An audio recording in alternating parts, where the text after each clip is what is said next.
Port du casque obligatoire pour la soirée organisée par la Fondation des Casques Rouges. La fondation, présidée par Nicole Gage, a réuni des chefs d'entreprise, des artistes, des politiques et des people, le tout au service de la cause portée par les Casques Rouges. Une soirée qui aura permis de récolter des fonds et de faire connaître de manière festive cette cause humanitaire. Je trouve que c'est une bonne façon en fait, de présenter l'association. Moi je suis artiste, donc tout ce qui touche à l'artistique me touche énormément et ça nous permet de découvrir des artistes qu'on ne connaît pas forcément, avec des sensibilités différentes. Et je pense que les Casques Rouges, c'est une question de sensibilité aussi. Et voilà, lier les deux, je trouve ça très intéressant. Oui, je trouve que c'est bien.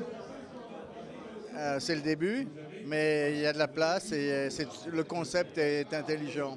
J'en ai entendu parler par mon ami Patrick Abada qui nous a demandé de venir participer à cette exposition. Et il m'a expliqué le rôle des Casques Rouges, qui sont l'équivalent des Casques Bleus, mais dans l'humanitaire. Et on a trouvé l'association très intéressante, intelligente déjà dans son action, formidable parce qu'elle est portée par une femme qui juste bluffe tout le monde et qu'on ne peut que respecter.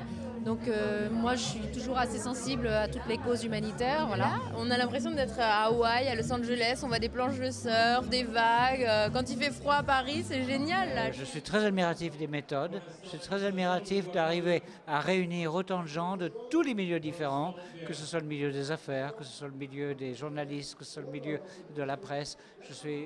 J'aime beaucoup surtout qu'il n'y ait pas de barrière dans les relations sociales et donc je suis heureux ce soir. Au total, une dizaine d'artistes se sont mobilisés autour de la fondation. Ils y ont exposé leurs œuvres et vendu aux enchères une de leurs créations originales. J'ai été immédiatement emballé par le projet qu'on m'a présenté et c'est pour ça que je suis très fier de pouvoir aider de ma petite participation Nicole Gage et toute son équipe dans cette aventure-là que je trouve extraordinaire. Je suis ravie de participer à ce grand événement et c'est avec grand plaisir que j'ai offert une toile qui va être vendue ce soir aux enchères. Une soirée qui aura aussi permis à l'ancienne secrétaire d'État de rappeler son engagement et les actions menées par les Casques Rouges à Haïti. Dans les circonstances un peu complètement dramatiques du tremblement de terre, en fait, on a appris la nouvelle tremblement de terre le matin même. Et en fait, on a, pour un concours de circonstances assez heureux, on a réussi à agir très vite et pouvoir dépêcher des équipes très rapidement sur place pour pouvoir rétablir les télécommunications à travers des solutions par satellite. Alors on n'a pas fait ça tout seul, on a fait ça avec des partenaires et surtout avec la fondation donc, de Madame Gage, la fondation des Casques Rouges.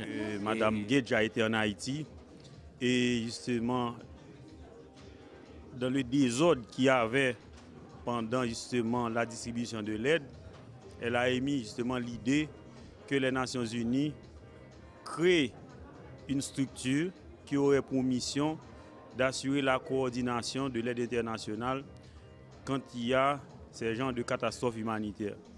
Il y a une deuxième catastrophe après la première catastrophe, c'est l'arrivée de l'aide internationale dans le désordre, qui prend tout en charge les transports, les télécommunications, et plus rien ne fonctionne dans le pays. L'arrivée des Casques Rouges va permettre, par un état-major, de mieux organiser les secours et surtout de rétablir des télécommunications, ce qui est essentiel. Près de 700 personnes ont répondu à l'invitation lancée par la Fondation des Casques Rouges.